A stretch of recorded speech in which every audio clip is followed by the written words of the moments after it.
नारायण नारायण नारायण नारायण। श्रीमद्भागवत दशम स्कंद अथैकाशीतितमोऽध्यायः 81वां अध्याय। सुदामा जी को ऐश्वर्य की प्राप्ति। श्री सुखदेव जी कहते हैं, प्रिय परीक्षित, भगवान श्री कृष्ण सबके मन की बात जानते हैं। वे ब्राह्मणों के परम भक्त, उनके क्लेशों के नाशक तथा संतों के एकमात्र आश्रय हैं। वे पूर्वोक्त प्रकार से उन ब्राह्मण देवता के साथ बहुत देर तक बातचीत करते रहे। अब वे अपने प्यारे सखा उन ब्राह्मण से तनिक मुस्कराकर विनोद करते हुए बोले। उस समय भगवान श्री कृष्ण उन ब्राह्मण देवता की ओर प्रेम भरी दृष्टि से देख रहे थे। भगवान श्री कृष्ण ने कहा, ब्राह्मण, आप अपने घर से मेरे लिए क्या उपहार लाए हैं? मेरे प्रेमी भक्त जब प्रेम से थोड़ी सी वस्तु भी मुझे अर्पण करते हैं तो वह मेरे लिए बहुत हो जाती है, परंतु मेरे अभक्त यदि बहुत सी सामग्री भी मुझे भेंट करते हैं तो उससे मैं संतुष्ट नहीं होता। जो पुरुष प्रेम भक्ति से फल फूल अथवा पत्ता पानी में से कोई भी वस्तु मुझे समर्पित करता है तो मैं उस शुद्ध चित्त भक्त का वह प्रेमोपहार केवल स्वीकार ही नहीं करता बल्कि तुरंत भोग लगा लेता हूँ। पत्रम पुष्पम फलम तोयम यो मे भक्त्या प्रयच्छति तदहम भक्त्युपहृत मश्नामि प्रयतात्मनः। परीक्षित, भगवान श्री कृष्ण के ऐसा कहने पर भी उन ब्राह्मण देवता ने लज्जावश उन लक्ष्मीपति को वे 4 मुट्ठी चिवड़े नहीं दिए। उन्होंने संकोच से अपना मुंह नीचे कर लिया था। परीक्षित, भगवान श्री कृष्ण समस्त प्राणियों के हृदय का एक एक संकल्प और उनका अभाव भी जानते हैं। उन्होंने ब्राह्मण के आने का कारण उनके हृदय की बात जान ली। अब वे विचार करने लगे कि एक तो यह मेरा प्यारा सखा है, दूसरे इसने पहले कभी लक्ष्मी की कामना से मेरा भजन नहीं किया है। इस समय यह अपनी पतिव्रता पत्नी को प्रसन्न करने के लिए उसी के आग्रह से यहाँ आया है।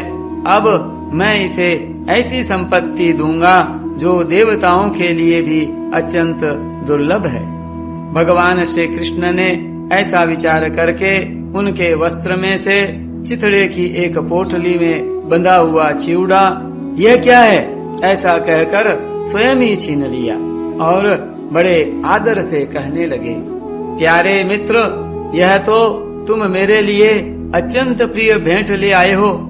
ये चिवड़े न केवल मुझे बल्कि सारे संसार को तृप्त करने के लिए पर्याप्त हैं। ऐसा कहकर वे उसमें से एक मुट्ठी चिवड़ा खा गए और दूसरी मुट्ठी ज्यों ही भरी त्यों ही रुक्मिणी के रूप में स्वयं भगवती लक्ष्मी जी ने भगवान श्री कृष्ण का हाथ पकड़ लिया, क्योंकि वे तो एकमात्र भगवान के परायण हैं। उन्हें छोड़कर और कहीं जा नहीं सकती। रुक्मिणी जी ने कहा, विश्वात्मन, बस बस, मनुष्य को इस लोक में तथा मरने के बाद परलोक में भी समस्त संपत्तियों की समृद्धि प्राप्त करने के लिए यह एक मुट्ठी चिवड़ा ही बहुत है, क्योंकि आपके लिए इतना ही प्रसन्नता का हेतु बन जाता है। परीक्षित, ब्राह्मण देवता उस रात को भगवान श्री कृष्ण के महल में ही रहे। उन्होंने बड़े आराम से वहाँ खाया पिया और ऐसा अनुभव किया मानो मैं वैकुंठ में ही पहुँच गया हूँ। परीक्षित, श्री कृष्ण से ब्राह्मण को प्रत्यक्ष रूप में कुछ भी न मिला, फिर भी उन्होंने उनसे कुछ मांगा नहीं। वे अपने चित्त की करतूत पर कुछ लज्जित से होकर भगवान श्री कृष्ण के दर्शन जनित आनंद में डूबते उतराते अपने घर की ओर चल पड़े। वे मन ही मन सोचने लगे, अहो कितने आनंद और आश्चर्य की बात है। ब्राह्मणों को अपना इष्ट देव मानने वाले भगवान श्री कृष्ण की ब्राह्मण भक्ति आज मैंने अपनी आंखों देख ली। धन्य है जिनके वक्षः स्थल पर स्वयं लक्ष्मी जी सदा विराजमान रहती हैं। उन्होंने मुझ अत्यंत दरिद्र को अपने हृदय से लगा लिया। कहाँ तो मैं अत्यंत पापी और दरिद्र, और कहाँ लक्ष्मी के एकमात्र आश्रय भगवान श्री कृष्ण।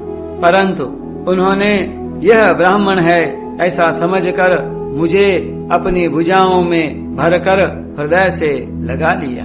इतना ही नहीं, उन्होंने मुझे उस पलंग पर सुलाया जिस पर उनकी प्राण प्रिया रुक्मिणी जी शयन करती हैं। मानो मैं उनका सगा भाई हूँ। कहाँ तक कहूँ, मैं थका हुआ था, इसलिए स्वयं उनकी पटरानी रुक्मिणी जी ने अपने हाथों चंवर डुलाकर मेरी सेवा की। ओह, देवताओं के आराध्य देव होकर भी ब्राह्मणों को अपना इष्ट देव मानने वाले प्रभु ने पांव दबाकर अपने हाथों खिला पिलाकर मेरी अत्यंत सेवा शुश्रूषा की और देवता के समान मेरी पूजा की। स्वर्ग, मोक्ष, पृथ्वी और रसातल की संपत्ति तथा समस्त योग सिद्धियों की प्राप्ति का मूल उनके चरणों की पूजा ही है। फिर भी परम दयालु श्री कृष्ण ने यह सोचकर मुझे थोड़ा सा भी धन नहीं दिया कि कहीं यह दरिद्र धन पाकर बिल्कुल मतवाला न हो जाए और मुझे न भूल बैठे। इस प्रकार मन ही मन विचार करते करते ब्राह्मण देवता अपने घर के पास पहुंच गए। वे वहां क्या देखते हैं कि सबका सब स्थान सूर्य, अग्नि और चंद्रमा के समान तेजस्वी रत्न निर्मित महलों से घिरा हुआ है।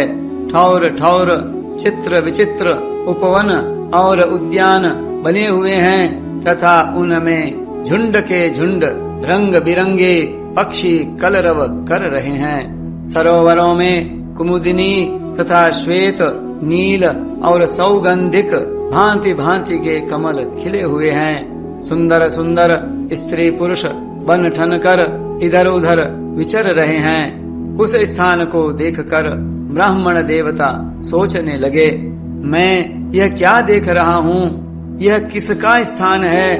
यदि यह वही स्थान है जहाँ मैं रहता था तो यह ऐसा कैसे हो गया?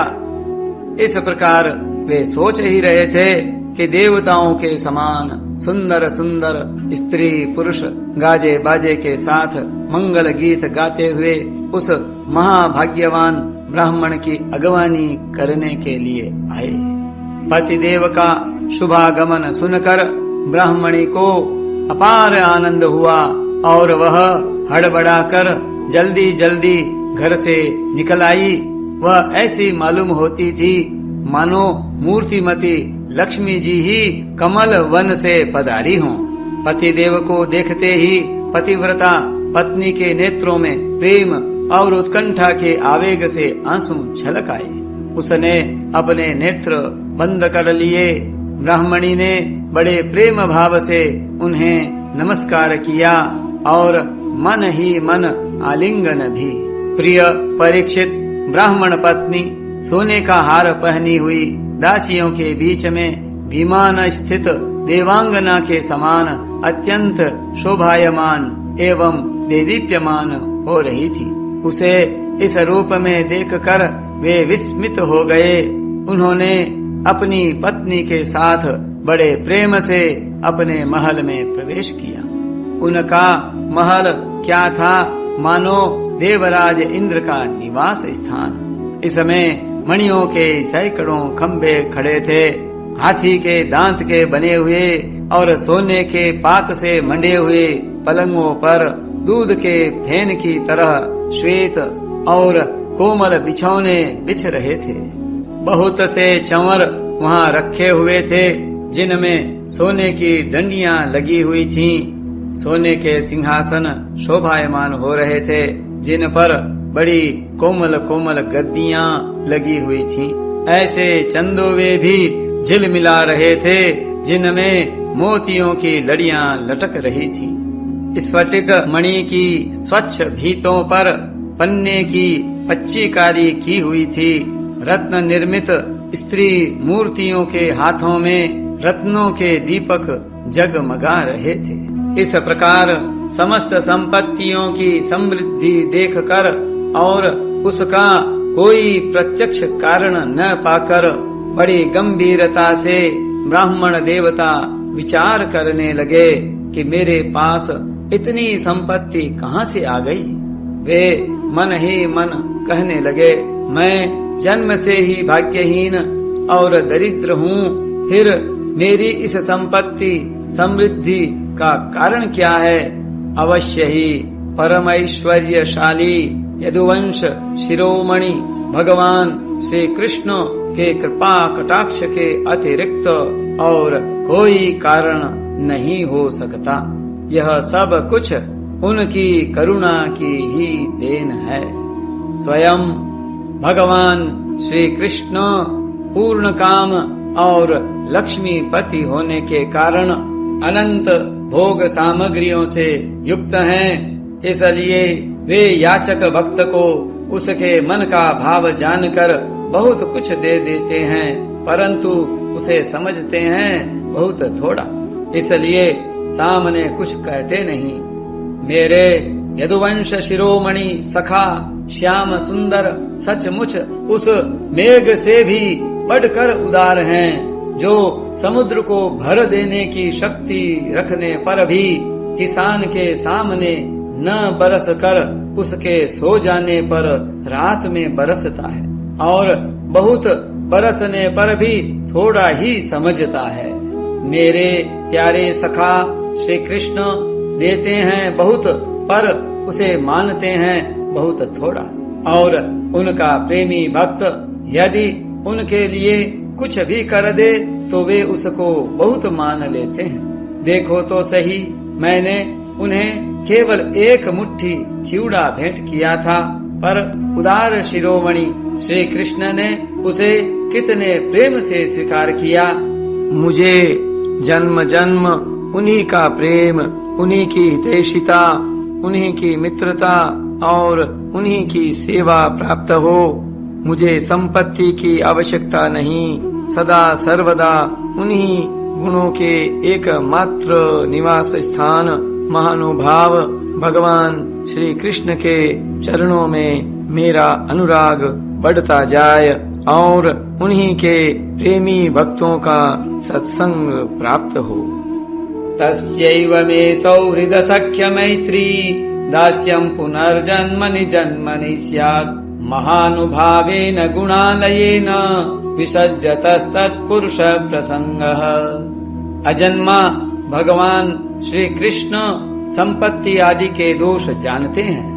वे देखते हैं कि बड़े बड़े धनियों का धन और ऐश्वर्य के मद से पतन हो जाता है, इसलिए वे अपने अदूरदर्शी भक्त को उसके मांगते रहने पर भी तरह तरह की संपत्ति, राज्य और ऐश्वर्य आदि नहीं देते।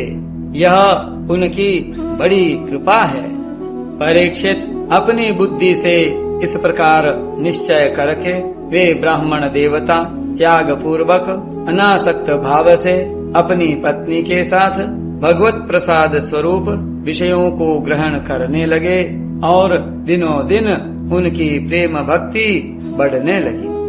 प्रिय परीक्षित, देवताओं के भी आराध्य देव, भक्त भयहारी, यज्ञपति, सर्वशक्तिमान भगवान स्वयं ब्राह्मणों को अपना प्रभु, अपना इष्ट देव मानते हैं। इसलिए ब्राह्मणों से बढ़कर और कोई भी प्राणी जगत में नहीं है। इस प्रकार भगवान श्री कृष्ण के प्यारे सखा उस ब्राह्मण ने देखा कि यद्यपि भगवान अजित हैं, किसी के अधीन नहीं हैं, फिर भी वे अपने सेवकों के अधीन हो जाते हैं, उनसे पराजित हो जाते हैं। अब वे उन्हीं के ध्यान में तन्मय हो गए। ध्यान के आवेग से उनकी अविद्या की गांठ कट गई और उन्होंने थोड़े ही समय में भगवान का धाम, जो कि संतों का एकमात्र आश्रय है, प्राप्त किया। परीक्षित, ब्राह्मणों को अपना इष्ट देव मानने वाले भगवान श्री कृष्ण की इस ब्राह्मण भक्ति को जो सुनता है, उसे भगवान के चरणों में प्रेम भाव प्राप्त हो जाता है और वह कर्म बंधन से मुक्त हो जाता है। नारायण नारायण नारायण नारायण।